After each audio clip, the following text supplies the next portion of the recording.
जी hello अस्सलाम वालेकुम। ये आज हमारा जो लाइव सेशन है सईद मुनीब अली के साथ, उसको हम शुरू करते हैं।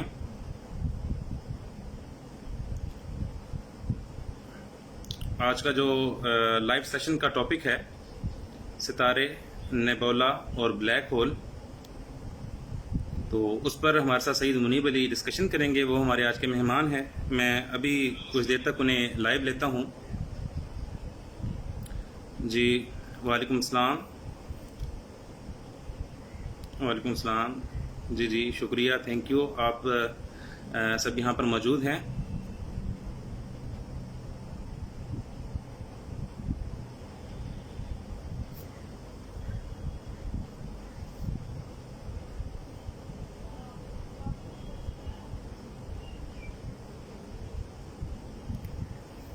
जी वालेकुम अस्सलाम। आप सबका बहुत शुक्रिया। जी जी वालेकुम अस्सलाम।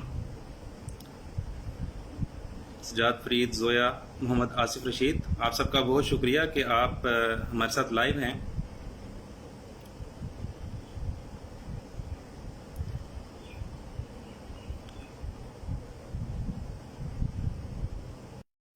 अभी और उनसे हम डिस्कशन शुरू करेंगे।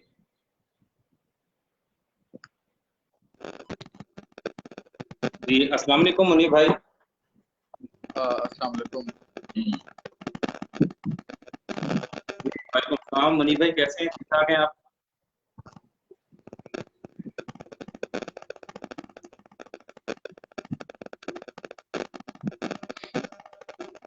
आप भी उल्टे हो गए हैं, हम भी उल्टे हो गए हैं। मेरे मेरे ख्याल में जी इस जी पोजीशन के अंदर ही रखते हैं। जी, अब ठीक है।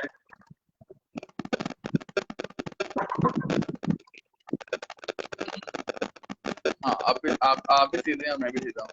जी जी अच्छा, कैसे हैं मुनीब भाई? ठीक ठाक हैं आप? अल्लाह का शुक्र, मैं ठीक हूँ। आप सुनाएं। अच्छा, आपको आज के लाइव सेशन जो कि स्पेसेस ग्रुप में इस वक्त लाइव है, उसमें आपको खुश आमदीद कहते हैं और आपका बहुत शुक्रिया कि आप इस प्रोग्राम में हमारे साथ लाइव आए आज।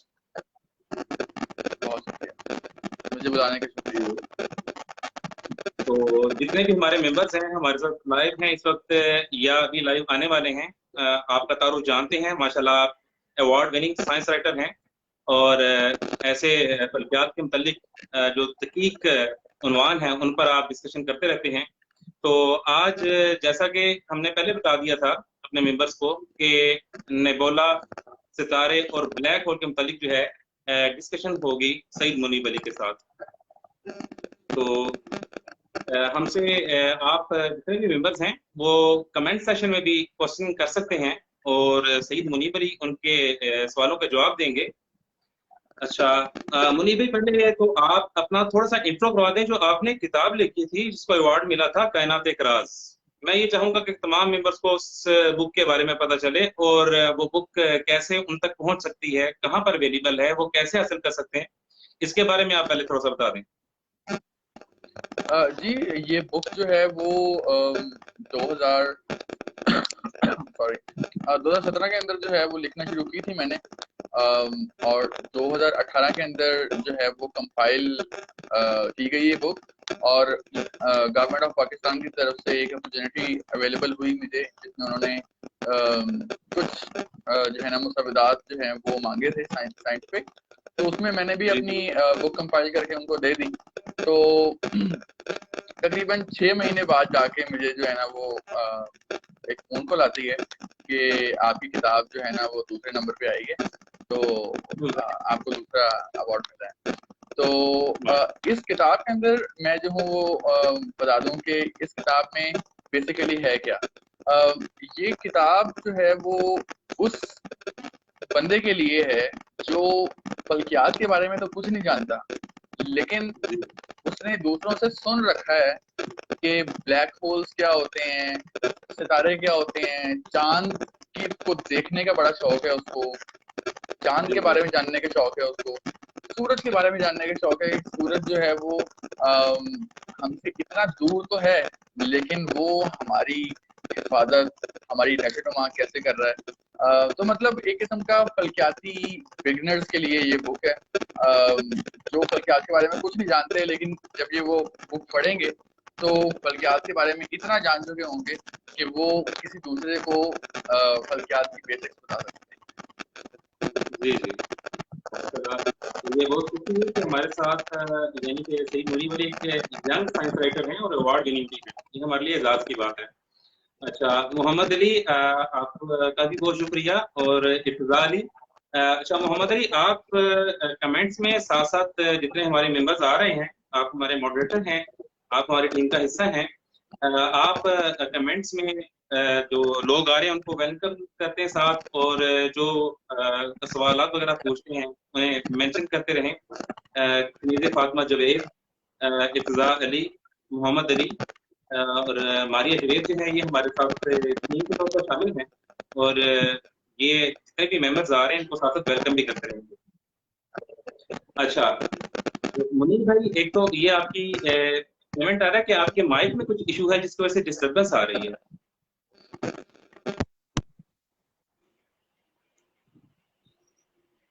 अब माइक अब ठीक, आपको अब ठीक है ठीक आ रही है? ओके जी, अब ठीक आ रही है। Okay fine. जी मुनीर भाई, ये पूछ रहे हैं कि ये बुक कैसे मिल सकती है। कमेंट में कुछ लोग पूछ रहे हैं, तो आप ये भी बता दें कि किस एड्रेस पे से मंगवाई जा सकती है, या कोई कॉन्टेक्ट नंबर या कोई एड्रेस वगैरह। इसके बारे में जो है वो मैंने शेयर किया था कुछ दिनों पहले अपनी टाइमलाइन के ऊपर, लेकिन फिर बता देता हूँ कि मेरी वेबसाइट है smunibalI.com के नाम से। अगर आप वहां जाएंगे तो ऊपर टैब आपके पास मौजूद होगा जिसके अंदर कायनात एक राज का टैब होगा। आप उस पर क्लिक करेंगे तो आपके पास जो है ना वो पूरा का पूरा पेज खुल जाएगा, और एक अदद बटन बटन मौजूद होगा जिसमें लिखा होगा sign up for the book, या इस तरह से कुछ लिखा होगा। तो आप उस बटन पे क्लिक करेंगे तो वो एक फॉर्म खुलेगा।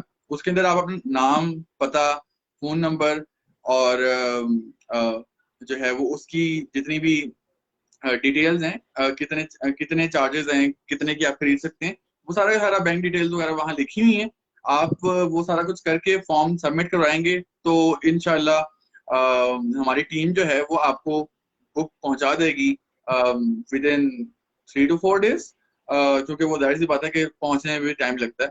तो ये प्रोसेस है। और क्या कहते हैं, बुक के जो चार्जेस हैं वो 300 रुपए की बुक है, और बाकी 300 रुपए जो है वो डिलीवरी चार्जेस हैं, क्योंकि टीसीएस से होते हैं तो वो टीसीएस 300 रुपए लेता है। तो ये जो है ना चार्जेस हैं टोटल 600 रुपए। जी बहुत शुक्रिया।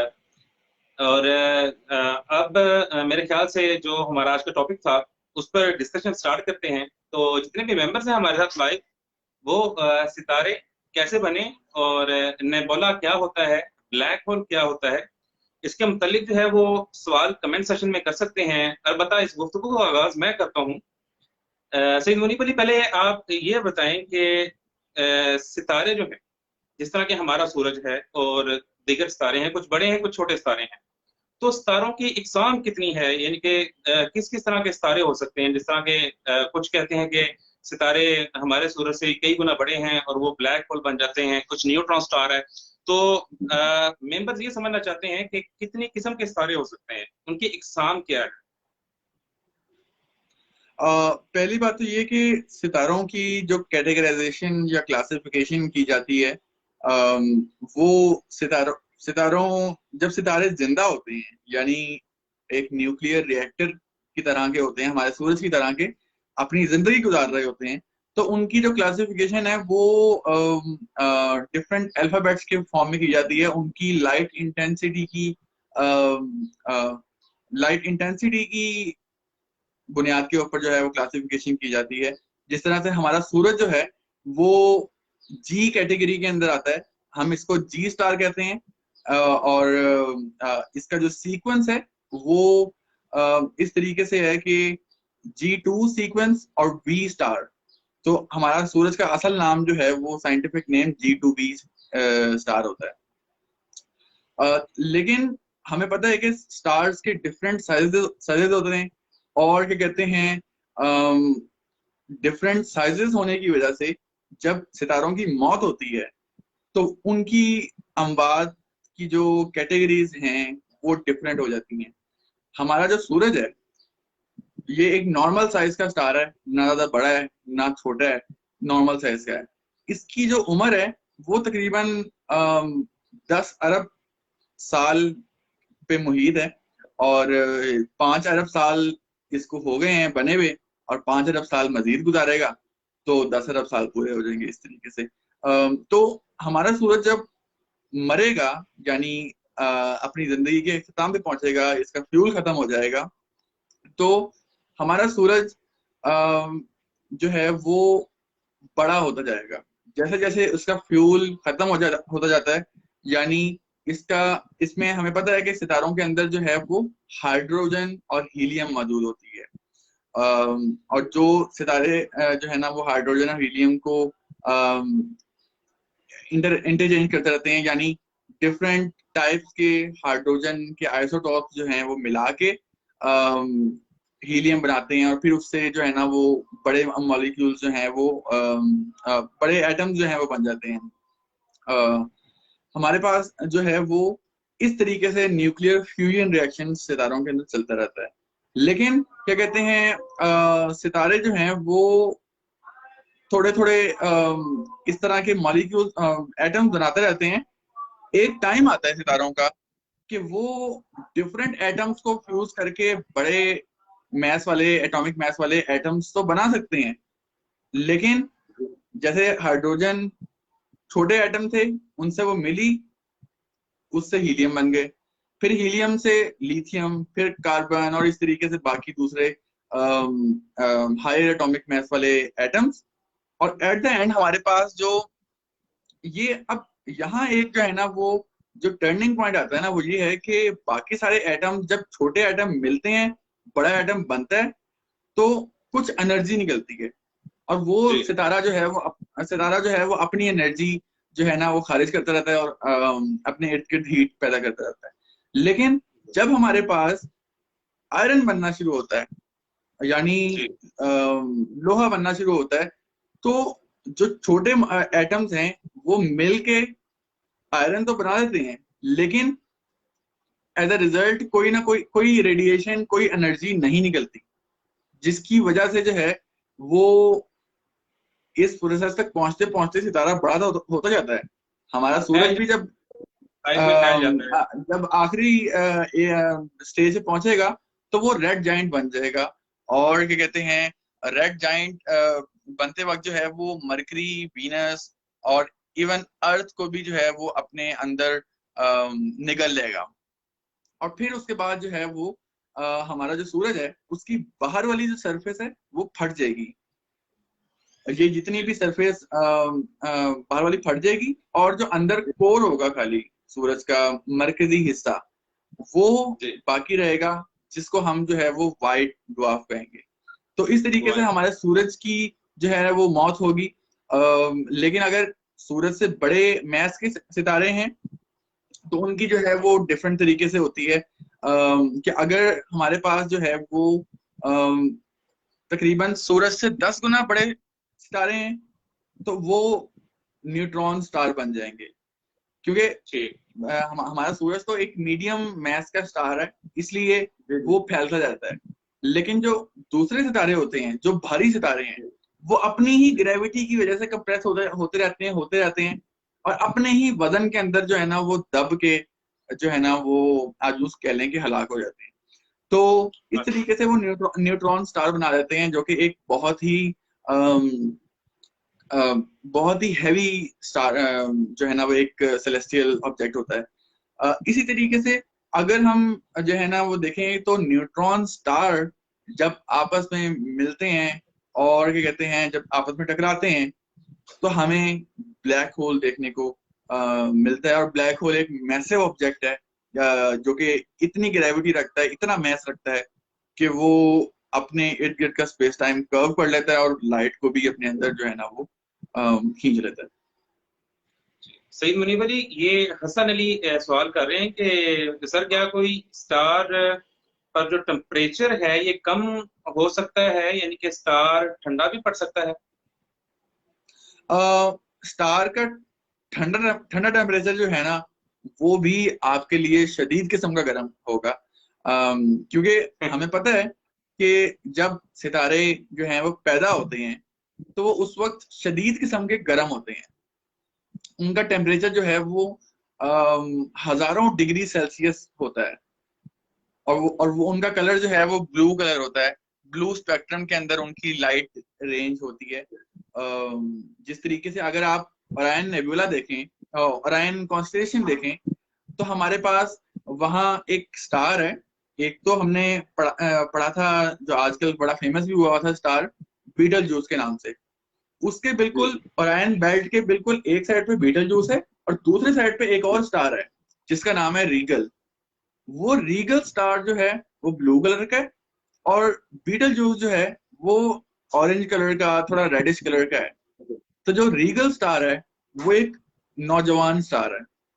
आप जो समझें कि वो एक नौजवान स्टार है, और जो है ना वो उसके अंदर एनर्जी भरी भरी हुई है।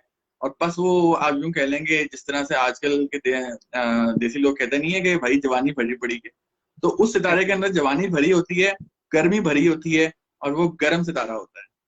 जबकि जब सितारा मरने वाला हो जाता है यानी बूढ़ा हो जाता है तो उसके अंदर सारी एनर्जी जो है ना वो खत्म हो जाती है, और इस तरीके से वो सितारा सितारा ठंडा पड़ जाता है। अब कितना ठंडा पड़ जाता है? हमारा सूरज जो है वो अभी उसका टेम्परेचर, सरफेस टेम्परेचर जो है वो 6000 डिग्री सेल्सियस है। तो आप इसी के आसपास ही हिसाब लगा लें, थोड़ा 19-20 हो जाएगा जब सूरज मरने वाला होगा, तो जो कि हमारे लिए बड़ा ज्यादा होगा। जी, इनका वो मोहम्मद अली मेंशन कर रहे हैं कि शायद इनका पूछना ये है कि कोई बर्फीला सितारा भी हो सकता है। तो इसके मुतालिक तो वैसे ही हम बता दें कि सितारा बर्फीला नहीं हो सकता। सितारे का तो मतलब ही ये है कि जिसके कोर में फ्यूजन रिएक्शन हो रहे हों, शदीद हरारत और शदीद एनर्जी का माखज़ हो, सितारा तो वही बन सकता है। और जिस तरह के अभी सईद मुनीब अली ने बताया कि अगर उसके कोर में रिएक्शंस रुक भी जाएं तो उसको ठंडा होने में अरबों साल लग जाते हैं। वो रेड ड्वार्फ, व्हाइट ड्वार्फ की शक्ल इख्तियार कर लेता है। तो बर्फीला कोई सितारा नहीं हो सकता है, यानी कि प्लैनेट्स हो या सकते हैं, सियारे हो सकते हैं। यहाँ मैं एक चीज जो है वो ऐड कर दूं कि डिफरेंट तरह के सितारे होते हैं। हमें पता है कि रेड ड्वार्फ भी होते हैं, ड्वार्फ यानी बौने सितारे होते हैं, और ये ऐसे सितारे होते हैं कि इनका मैस बिल्कुल कम होता है, इनका लाइफ टाइम बहुत ज्यादा होता है। वो इसलिए ज्यादा होता है क्योंकि इनका मैस कम है, ठीक है, और जब मैस कम है तो इनके दरमियान में जो न्यूक्लियर फ्यूजन रिएक्शन हो रहा है वो भी स्लो स्लो हो रहा है। और जब वो स्लो स्लो हो रहा है तो यानी उनका फ्यूल बहुत आहिस्ता आहिस्ता से खर्च होगा, और जब आहिस्ता आहिस्ता से खर्च होगा तो फिर वो सितारे को अपनी आखिरी उम्र तक जाने में टाइम लग जाता है। इसके बरक्स अगर हम देखें बीटल जूस जैसे सितारे जो कि हमारे सूरज से भी कई गुना बड़े हैं, तो वो सूरज की बनिस्बत बहुत थोड़ी जिंदगी रखते हैं, क्योंकि वो इतने बड़े सितारे हैं कि उनके दरमियान में इतना न्यूक्लियर फ्यूजन रिएक्शन चल रहे हैं कि वो बहुत जल्दी अपना फ्यूल खर्च कर देते हैं। अच्छा, ये चौधरी अब्दुल मनान हमारे साथ हैं और ये सवाल कर रहे हैं कि kindly elaborate time dilation in simple words along with particle entanglement.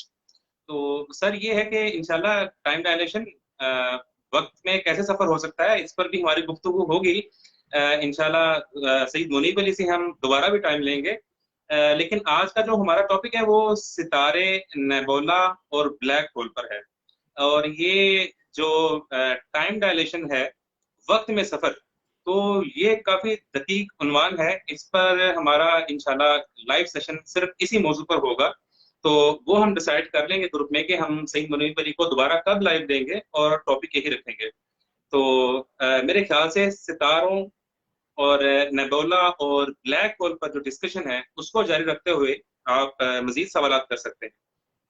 Saeed Munib Ali, ये नेबुला के बारे में थोड़ा सा बता दें कि ये नेबुला जिसको हम स्टार नर्सरी कहते हैं, स्टारों की पैदाइश, जाए पैदाइश है ये, इसके मतलब थोड़ा सा बता दें। और कौन से नेबुलास हैं जिनको हम देख भी सकते हैं, आम आंख से देख सकते हैं, या टेलीस्कोप की मदद से आजकल देख सकते हैं, ये उनके रंग कैसे होते हैं वगैरह। नेबुला जो है वो सिंपल अल्फाज में अगर इसका इस्तिलाही लफ्जी मायने जो है वो मैं अगर बताऊं तो ये बादल के हैं। और नेबुला असल में क्या होता है, वो ये होता है कि अगर लेट से हमारा सूरज फटा है या कोई और सितारा फटा है, तो उससे जो आसपास उसका बिखरा हुआ मादा होगा, जो एक क्लाउड क्रिएट होगा स्पेस के अंदर, यूनिवर्स के अंदर, वो एक नेबुला कहलाएगा। अगर अगर हमें पता है ओरायन नेबुला के बारे में, हमें पता है क्रैब नेबुला के बारे में, हमें पता है रिंग नेबुला के बारे में, हमें जो है ना वो डिफरेंट किस्म के नेबुला के बारे में पता है। अब मैंने यहाँ जो है वो क्रैब नेबुला और ओरायन नेबुला इन दोनों का नाम साथ साथ लिया, हालांकि ये दोनों डिफरेंट तरह के नेबुलाज हैं, लेकिन दोनों हैं नेबुलाज। क्रैब नेबुला जो है वो आई गेस, मुझे एग्जैक्ट डेट नहीं याद, लेकिन क्या कहते हैं 1000 ईस्वी के अंदर जो है वो कुछ एस्ट्रोनॉमर्स ने, जो उस वक्त के साइंटिस्ट थे, उन्होंने एक सितारा फटते हुए देखा और आसमान में जो है वो कुछ ब्राइट स्पॉट बन गया। उन्होंने कहा कि पता नहीं ये क्या है, लेकिन जब वो कुछ महीनों बाद, कुछ सालों बाद वो सितारा ठंडा हुआ, मतलब वो जो ब्लास्ट हुआ था आसमान में वो ठंडा हुआ, तो उनको पता चला कि ये जो है वो क्रैब नेबुला है। आज जो हम क्रैब नेबुला को देखते हैं वो असल में एक फटा हुआ सितारा है, जिसकी एक सितारा है नॉर्मल जिसकी मौत हो चुकी है। हमें पता है कि एक और सितारा, सितारे से पहले मैं यहाँ जो है ना वो कॉस्मोस सीरीज की बात करूंगा, जो कि 2013 वाली थी। उसमें अगर आप कॉस्मोस सीरीज के अंदर कॉस्मोस का लोगो देखें जो उसके ऊपर आ रहा होता है, वो एक रिंग नेबुला है, ठीक है। और जिसमें एक रिंग नेबुला है, मतलब डिफरेंट कलर्स का रिंग बना हुआ है, और दरमियान में एक छोटा सा नुक्ता है। बहुत खूबसूरत वो नेबुला जो है वो असल में एक हमारे सूरज जैसा ही सितारा था, और क्या कहते हैं उससे ये जब वो सितारा फटा, अपनी आखिरी उम्र तक पहुंचा, तो उसने अपना बाहर का जितना भी मादा है वो सारा खला में फेंक दिया, और दरमियान में एक छोटा सा सितारा बच गया। और यहाँ जो है वो इस नेबुला को हम कहते हैं, इस नेबुला के टाइप को हम कहते हैं प्लैनेटरी नेबुला। इसके दरमियान में जो है वो एक न्यूट्रॉन स्टार मौजूद है, जो कि हमें दिखाई भी दे देता है आराम से रिंग नेबुला में। अब आते हैं ओरायन नेबुला के ऊपर। ओरायन नेबुला जो है वो गैसियस नेबुला है, और ये जो है वो किसी सितारे के फटने से नहीं बना, बल्कि यूं कह लें कि डिफरेंट बहुत ज्यादा जो है ना वो किस्म में, यानी बहुत ज्यादा मिकदार में हमारे पास गैस इकट्ठी हुई, साथ कॉस्मिक डस्ट, यानी खलाई, खलाई क्या कहते हैं, मिट्टी कह लें, लेकिन वो मिट्टी हमारी ये नॉर्मल वाली मिट्टी नहीं, बल्कि खला में जितनी भी चीजें हैं, खला में किसी सितारे का फटा हुआ कोई हिस्सा है, मादा है, वो सारा का सारा कॉस्मिक डस्ट कहलाता है। तो कॉस्मिक डस्ट और गैसेस इकट्ठी हुई, जब वो करीब आई तो उसकी वजह से ग्रेविटी, उनकी दरमियान ग्रेविटी की वजह से वो कंडेंस होती गई और एक दूसरे के ऊपर चढ़ती गई। तो वो जब एक दूसरे के ऊपर चढ़ती गई हैं, तो आप देखेंगे डिफरेंट, अगर आप गूगल पे भी सर्च कर लें, तो हमारे ओरायन नेबुला जो हम देखते हैं उसके अंदर हजारों सोलर सिस्टम वजूद में आ रहे हैं। आप क्या कहते हैं, आई थिंक हबल टेलीस्कोप ने तस्वीर खींची थी ओरायन नेबुला की, जिसके अंदर जो है वो उसने एक बनते हुए सोलर सिस्टम की भी तस्वीर खींची हुई है। जी बिल्कुल। तो ये गैसियस नेबुला है ओरायन नेबुला, जो कि हम देख सकते हैं। ओरायन नेबुला भी देख सकते हैं, हम रिंग नेबुला भी देख सकते हैं, क्रैब नेबुला भी आजकल गर्मियों में आसमान पे होता है। तो बहुत सारे नेबुला नजर आ सकते हैं। जी और हसन अली, ये सारा सिद्दीकी बिल्कुल ठीक कह रही हैं, ब्लैक होल तक कोई मिशन नहीं गया, बल्कि हमारे मिशन तो अभी ज्यादा से ज्यादा जो वैजर 1 और 2 है, वही है जो निजाम शमसी के तकरीबन काफी दूर बाहर तक पहुंच चुके हैं। किसी दूसरे सितारे तक, ब्लैक होल तक तो ये अभी तक हमारी मिशन जो है वो नहीं पहुंचे, ना ही इस वक्त हम अपने जितने भी साइंस रिसोर्सेज हैं उसके जरिए इतनी दूर मिशन भेज सकते हैं। अलबत्ता 2036 में ये ख्याल किया जाता है कि हम इस तरह का मिशन भेजने के काबिल होंगे कि जो 15 से 20 साल में हमारे करीब तरीन जो निज़ाम है सितारों का, निज़ाम शमसी उसको कह लें, उसमें प्रॉक्सिमा सेंटोरी, वहां तक 15 से 20 सालों के अंदर पहुंच सकता है। ये अभी इरादा है कि हम 2036 यानी कि 2036 तक ऐसा मिशन भेजने के काबिल हों। और चौधरी अब्दुल मन्नान साहब ने कहा कि चले टाइम ट्रेवलिंग पर तो बात अभी नहीं हो सकती, कहते हैं कि अगर हमें आप गाइड कर दें कि हॉकिंग रेडिएशन क्या है, तो मुनीर भाई काइंडली ये हॉकिंग रेडिएशन के बारे में बता दें। हॉकिंग रेडिएशंस का कॉन्सेप्ट अगर बहुत ही फिजिक्स के डीप किया जाए तो वो बहुत मुश्किल हो जाता है समझना बहुत सारे आम लोगों के लिए, जो आम फहम जुबान के अंदर समझना चाहते हैं। लेकिन मैं समझाता हूँ कि हमें पता है कि कुछ एटम जो हैं, हमें पता है कि बेसिक एटम प्रोटॉन और इलेक्ट्रॉन के ऊपर बेस करते हैं। अब हॉकिंग रेडिएशन जो हैं वो इस खास तरह की रेडिएशन हैं कि जब ब्लैक होल कोई भी मादा खा लेता है, खा लेता से मुराद है कि वो अपनी इवेंट होराइजन के अंदर निगल लेता है, तो अपनी कुछ एनर्जी जो है वो उसका इखराज करता है। और वो एनर्जी जो जिस फॉर्म के अंदर खारिज होती है उसको हम हॉकिंग रेडिएशन कहते हैं। अगर क्या कहते हैं, थोड़ा फिजिक्स का होके समझाऊं तो एटम जो है वो ब्लैक होल की इवेंट होराइजन के ऊपर जो भी एटम मौजूद होता है, एक एटम का पार्ट उसके अंदर चले जाता है और दूसरा एटम का पार्ट ब्लैक होल से बाहर चले जाता है। जो ब्लैक होल से बाहर जाता है पार्ट, वो अपनी जो एनर्जी खारिज करता है और वो जो फोटॉन्स हैं वो हमारे पास हॉकिंग रेडिएशन की सूरत में जो है वो हमारे तक पहुंचते हैं। लेकिन क्या कहते हैं, अभी तक हॉकिंग रेडिएशंस की जो है वो फिजिकल जो है ना ऑब्जर्वेशन नहीं की गई। ये सिर्फ और सिर्फ जो है वो स्टीफन हॉकिंग ने जो है वो एक थ्योरी पेश की थी जो कि बहुत सी मैथमेटिकल एविडेंसेस और डिफरेंट ऑब्जर्वेशनल एविडेंसेस से साबित हैं। लेकिन क्या कहते हैं, इसकी वजह से खुद जो है वो ऑब्जर्वेशन नहीं हुई, जिसकी वजह से उसको नोबेल प्राइज नहीं मिला, वरना इसकी ऑब्जर्वेशन हो जाती तो उसका नोबेल प्राइज पक्का था। यहाँ जो है वो एक जो है वो मजेदार सवाल किया गया है सारा सिद्दीकी की तरफ से। जुपिटर वाला। हाँ, जुपिटर अपने साइज के हिसाब से सितारा क्यों नहीं बन सका? जी इसका जवाब, हाँ, जुपिटर को जो है वो फेल्ड स्टार भी कहा जाता है। यानी आप यूं कह लें कि बेचारा टॉप करते करते ना सेकंड पे आ गया, तो और फिर वो टॉपर के इर्द गिर्द घूमना पड़ा बेचारे को। तो लेकिन है वो पहले अभी भी सबसे बड़ा प्लेनेट बाकी सब में, लेकिन वो है प्लेनेट ही, सितारा नहीं बन सका।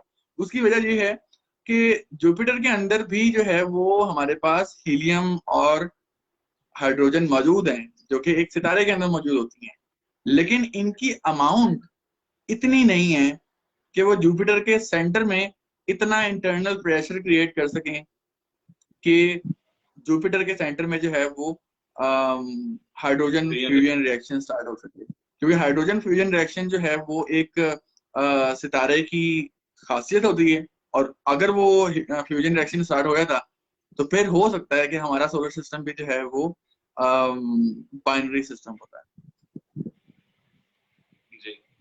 और यहाँ पर एक क्वेश्चन है कि खला के बारे में पूछा जा रहा है, क्या हम भी खला में हैं, जमीन भी खला में है, लेकिन खला का मतलब बताते हैं खाली। तो सही तो वली आप बताएं कि खाली खला में जमीन कैसे है?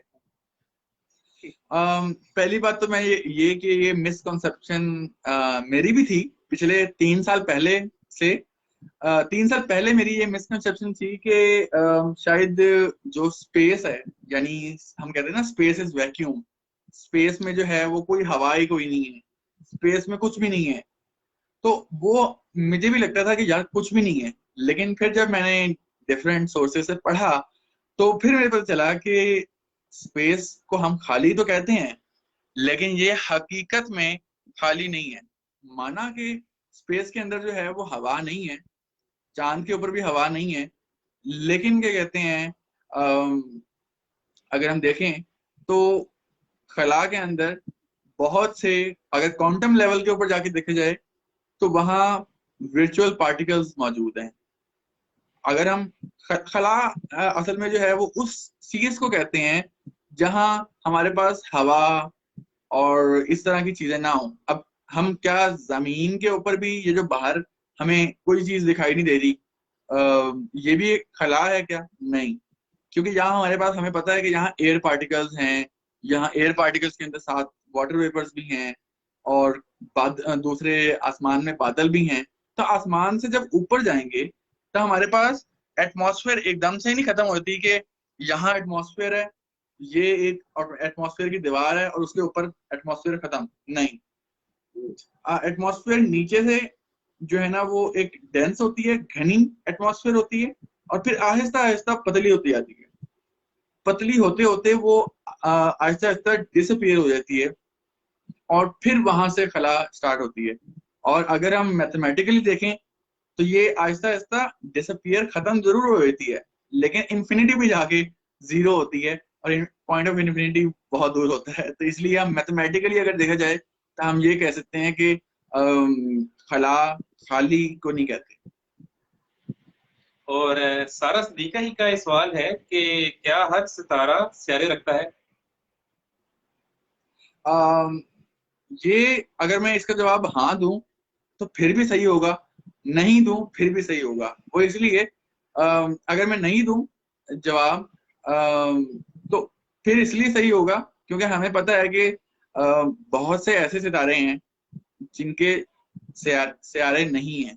मतलब कि जैसे बहुत बड़े बड़े जो सितारे हैं, जैसे बीटल जूस है, उसका कोई अभी तक सितारा डिस्कवर नहीं हुआ उसके आसपास। जो साइरस है उसका कोई सितारा अभी तक डिस्कवर नहीं हुआ हमारे पास। इसी तरीके से और दूसरे भी सितारे हैं जिनका सितारा कोई डिस्कवर नहीं हुआ। लेकिन अगर मैं इसका जवाब हाँ में दूं तब भी ये सही होगा। वो इसलिए क्योंकि हमें पता है कि हमारी जो मिल्की वे गैलेक्सी है उसके अंदर जितने सितारे हैं और जितनी प्रोबेबिलिटी है, तो प्रोबेबिलिटी के हिसाब से ये कहा जा सकता है, एक क्या कहते हैं, मिल्की वे के अंदर हर सितारे के इर्द गिर्द एटलीस्ट एक सियारा तो जरूर है। अब वो हो सकता है कि किसी एक सितारे के पास बिल्कुल सियारा ना हो और दूसरे के पास 2 सितारे हों, सियारे हों। तो वो प्रोबेबिलिटी के लिहाज से हम कह सकते हैं कि हाँ हर किसी के पास एक एक होना चाहिए, लेकिन किसी के पास है किसी के पास नहीं। अच्छा, ये मुनीब भाई अरसलान तरार हैं, सवाल पूछ रहे हैं कि सितारे सुपरनोवा से वजूद में आते हैं, लेकिन सितारे कैसे वजूद में आते हैं? मेरा ख्याल है कि अरसलान भाई अभी जो हमारी जब कॉल शुरू हुई थी तो जब नेबोला के बारे में बता रहे थे तो प्लानिटरी नेबोला के बारे में भी सईद मुनीब अली ने जो था वो तो इस बारे से डिस्कशन की थी। शॉर्ट जो है, इन शॉर्ट ये आप बता दें मुनीब भाई के सितारे कैसे बनते हैं इन शॉर्ट। जिस तरीके से जब भी एक गैस बनती है, हम जो है वो किसी और नेबुला के बारे में बात नहीं करते, हम अपने ही नेबुला के बारे में बात करते हैं जिससे ये निज़ाम शमसी पूरा का पूरा वजूद में आया है। इस नेबुला को किसी ने देखा तो नहीं है क्योंकि जाहिर सी बात है जमीन भी बाद में बनी है, लेकिन क्या कहते हैं साइंटिस्ट जो है वो बाकी सितारों को देखते हुए अपने निज़ाम शमसी के बारे में भी ये प्रिडिक्ट कर सकते हैं कि हम जिस नेबुला से बने हैं, यानी गैस के बादल से बने हैं, उसको हम सोलर नेबुला कहते हैं। सोलर नेबुला यानी शमसी नेबुला। ये बहुत गैस का बादल था।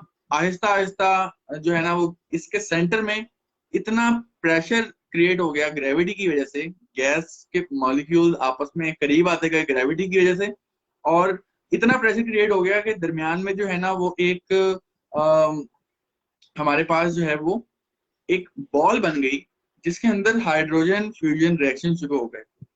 इस बॉल को हम आज जो है ना वो सूरज के नाम से जानते हैं। और वो बॉल जो है वो बहुत तेजी से घूम रही थी, क्योंकि इतना प्रेशर था कि वो प्रेशर से लगते लगते घूमती गई।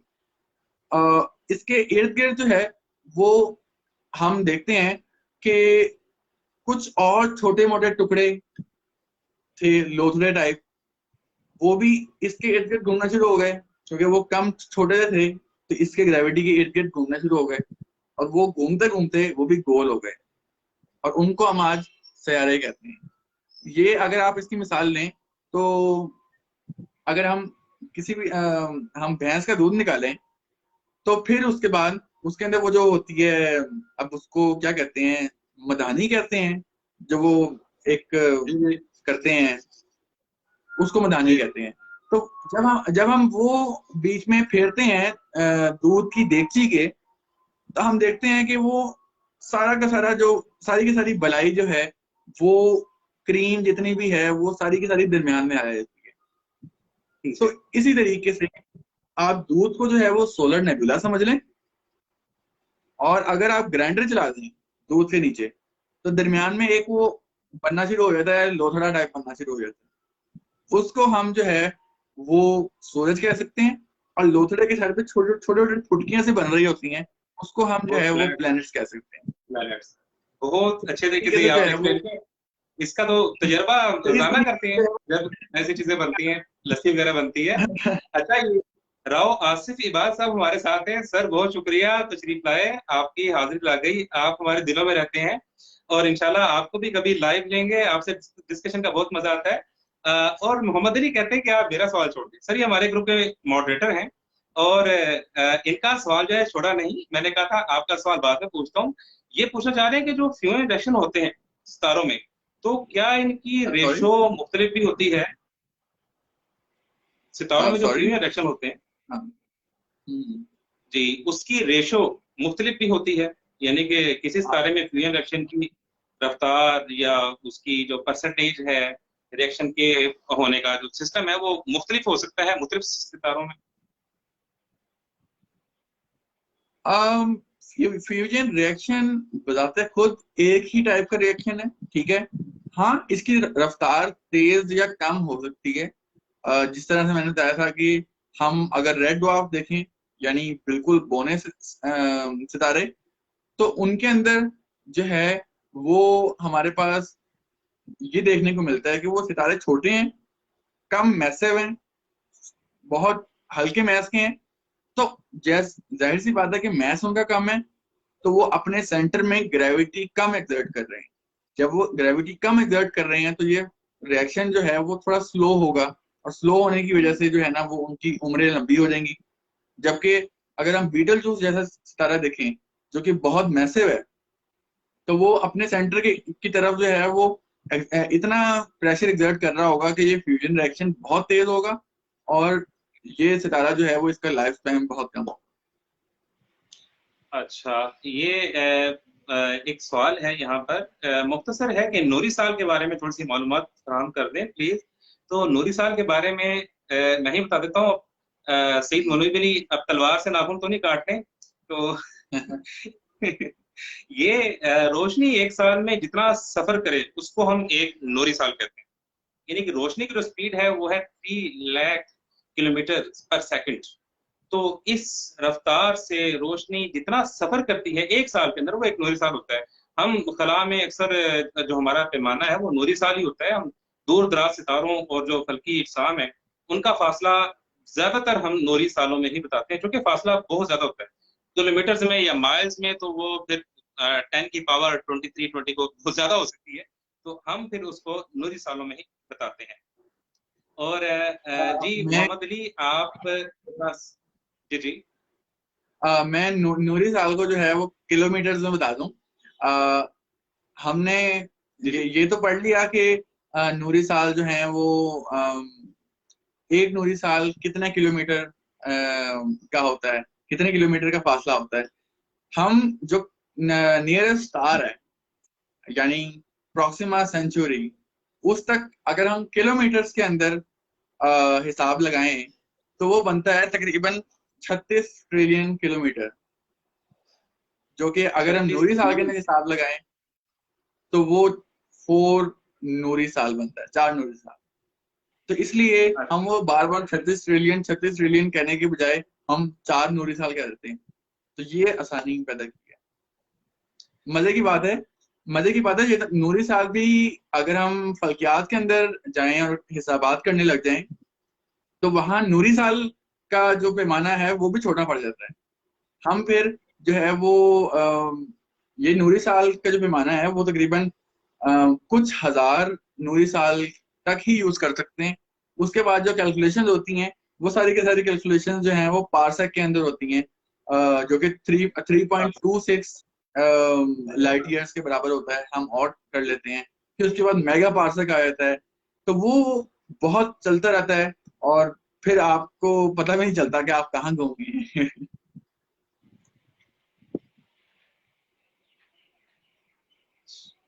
ये क्वेश्चन है कि आसमान पर अक्सर व्हाइट कलर के बादलों के टुकड़े ये बादल जो हैं ये आसमान पर नहीं बल्कि हमारे जमीन के एटमॉस्फेयर में ही होते हैं।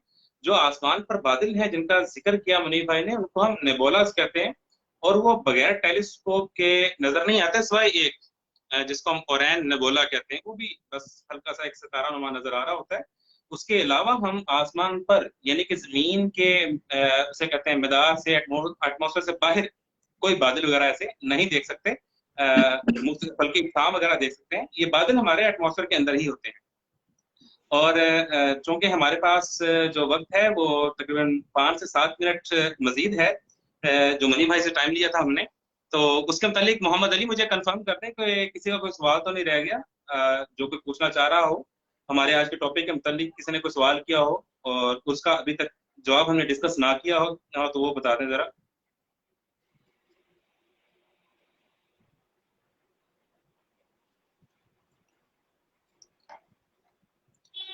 जी,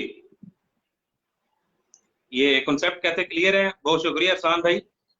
इसलिए ही मुनीब भाई को हमने बुलाया था कि इस सितारों, नेबोला और ब्लैक होल के मुतालिक हमारे साथ डिस्कशन करेंगे। तो बहुत से लोगों के जहन में ऐसे सवाल होते हैं ब्लैक होल क्या है। और दूसरी बात ये कि हमारे पास तो ये जो एक टॉपिक है, यानी कि अगर हम नेबोला को लें तो हमारे 1.5 से 2 घंटे की डिस्कशन तो सिर्फ नेबोला पर ही गुजर सकती है, बल्कि इससे ज्यादा का वक्त।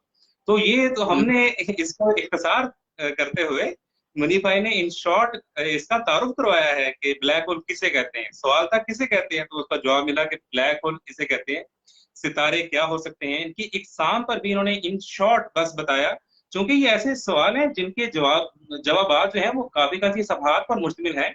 और इनकी किताब से मैंने इसलिए जिक्र किया कि अगर किसी के जहन में मजीद सवाल हों और जो कि आज के टॉपिक के मुतल्लिक है और नहीं पूछे गए या रह गए या टाइम की वजह से नहीं दिए गए, तो वो किताब पढ़कर उनके जवाब हासिल कर सकते हैं। अच्छा मुनीब भाई, नीचे किसी ने कमेंट किया हो तो वो गुजर गया है मेरे ख्याल से, कि क्या आपकी किताब इंडिया में मंगवाई जा सकती है? इंडिया में मेरे ख्याल से अभी जो है ना वो मुमकिन नहीं है, ड्यू टू कोविड कोविड भी। और दूसरा ये कि कोई इतना वो ट्रांसपोर्टेशन वाला चक्कर इतना आसान नहीं है। दूसरी बात ये कि ये ऑनलाइन अवेलेबल नहीं है किताब, कि वो पीडीएफ वगैरह के चक्कर नहीं रखा हुआ मैंने, तो इसलिए फिलहाल पाकिस्तान के अंदर। जी लेकिन इंशाल्लाह इसके अंदर मजीद बेहतरी ला के तो जब इंटरनेशनल पब्लिशिंग होगी तो फिर इंटरनेशनल यूजर्स के लिए अवेलेबल होगी। जी। आप सब मेंबर्स जो हमारे साथ लाइव थे, आप सबका बहुत शुक्रिया, आपने सवाल पूछे। और सबसे ज्यादा मैं शुक्रिया अदा करूंगा सैयद मुनीब अली का, जो आज हमारे साथ मेहमान थे और इन्होंने बहुत ही खूबसूरत डिस्कशन की सितारों पर, नेबुलास पर, ब्लैक होल पर। और इन्होंने ये भी आज बताया कि हमारी खला खाली नहीं है। तो ये एक आपके लिए एक नया सवाल था और इसका इन्होंने बड़े खूबसूरत अंदाज से जवाब दिया। तो इंशाल्लाह ऐसे ही है कि ये एक और अच्छा जी शुक्रिया, हमें भी आप सब पर फख्र है। कि आप फल्कियात के शौकीन हैं, फल्कियात को सीखना और समझना चाहते हैं, और मेरे ख्याल से कि पाकिस्तान में इसकी बहुत ज़रूरत है। और सईद मुनीब अली और शाहजेब भाई और इस तरह के मोहम्मद यासर नूरी साहब हैं, रुशान बुखारी साहब हैं, इकराम राना साहब हैं, और इसके अलावा भी मैं शायद किसी के नाम ना ले सकूं, जो कि इस हवाले से खिदमात अपनी दे रहे हैं, फेसबुक पर ऑनलाइन रहते हैं, अपने कॉलम लिखते हैं, तहारीर उनकी मौजूद है, गूगल पर मौजूद है, फेसबुक पर मौजूद है, फेसबुक पर लाइव आते हैं, यूट्यूब पर लेक्चर्स देते हैं। तो मैं इनका शुक्रगुजार हूँ कि पाकिस्तान में जो हमारे तलबा हैं, उनके कॉन्सेप्ट्स क्लियर हो रहे हैं, उनके सवालात के जवाब मिल रहे हैं। और हम भी आपका इसलिए शुक्रगुजार हैं कि आप सवाल करते हैं, सीखने की तरफ आते हैं, जिसकी आज बहुत ज्यादा जरूरत है। तो आज के प्रोग्राम की आप सबसे इजाजत लेने से पहले मैं शुक्रिया अदा करूंगा इर्तजा अली का, मुसद्दिक भाई का, हाज का, मोज़मा शम्स तबरेज का, और मोहम्मद अली भाई का, कनीज़े फातिमा जवेद और सारा सिद्दीकी और उनके साथ आए हुए मेंबर्स जो कि अनमोल दोस्ती ग्रुप से हैं, बहुत खूबसूरत ग्रुप है, वहां से आए हुए ये जो स्टाइलिश कैटी के नाम से कमेंट्स पढ़ रहे हैं आप, ये हमारी वहाँ की ही मेंबर है, हमारी फैमिली मेंबर है अनमोल दोस्ती ग्रुप की। और उसके अलावा आप जितने भी लोग हैं, आप सबका बहुत शुक्रिया कि आपने इस लाइव सेशन में पार्टिसिपेट किया और सईद मुनीब अली से मुख्तलिफ सवालात पूछे। तो सईद मुनीब अली, आपका बहुत शुक्रिया। बहुत अच्छी गुफ्तगू रही आपकी, लोगों ने बहुत अच्छा रिस्पॉन्स दिया। तो मैं उम्मीद करता हूँ कि हमारे पास बहुत से सवालात हैं, हमारे पास बहुत से टॉपिक्स हैं आपसे डिस्कस करने के लिए। तो आप हमें दोबारा भी टाइम दीजिएगा ताकि ये जितने भी लोग हैं इनको आपसे डिस्कशन का दोबारा से मौका मिले। तो इंशाल्लाह जरूर। जी, बहुत शुक्रिया, बहुत शुक्रिया मनीष भाई। ये लाइव सेशन फिर हम खत्म करते हैं। और आप लोगों के पास जो मजीद सवालात हों, आप इस तरह करें कि 15 दिन के बाद हम सईद मुनीब अली से दोबारा वक्त लेंगे। तो जब तक अपने सवालात को इकट्ठा कर लें, और जिस तरह के हमने पहले पोस्ट की थी लाइव प्रोग्राम के हवाले से, इसी तरह हम नेक्स्ट प्रोग्राम की भी पहले से ही पोस्ट कर देंगे, और आपको पता चल जाएगा कि दोबारा कब जो है, अभी पूछा गया कि दोबारा कब आप लाइव आएंगे। इंशाल्लाह 15 दिन के बाद, अराउंड अबाउट 1 to 2 डेज जो है वो आगे पीछे हो सकते हैं, लेकिन बकायदा पोस्ट करके मैं आपको इन्फॉर्म कर दूंगा। तो सईद मुनीब अली 15 दिनों के बाद हमारे पास फिर दोबारा तशरीफ आएंगे और उनसे फिर हम सवाल पूछेंगे। तो जब तक के लिए आप सबसे मैं इजाजत चाहता हूँ। आप सबका बहुत शुक्रिया। हंसते रहें और स्पेस एक्सेस ग्रुप को विजिट करते रहें, सवाल पूछें, हम सब यहाँ आपके जवाब देने के लिए हाजिर हैं। अस्सलाम वालेकुम, बहुत शुक्रिया।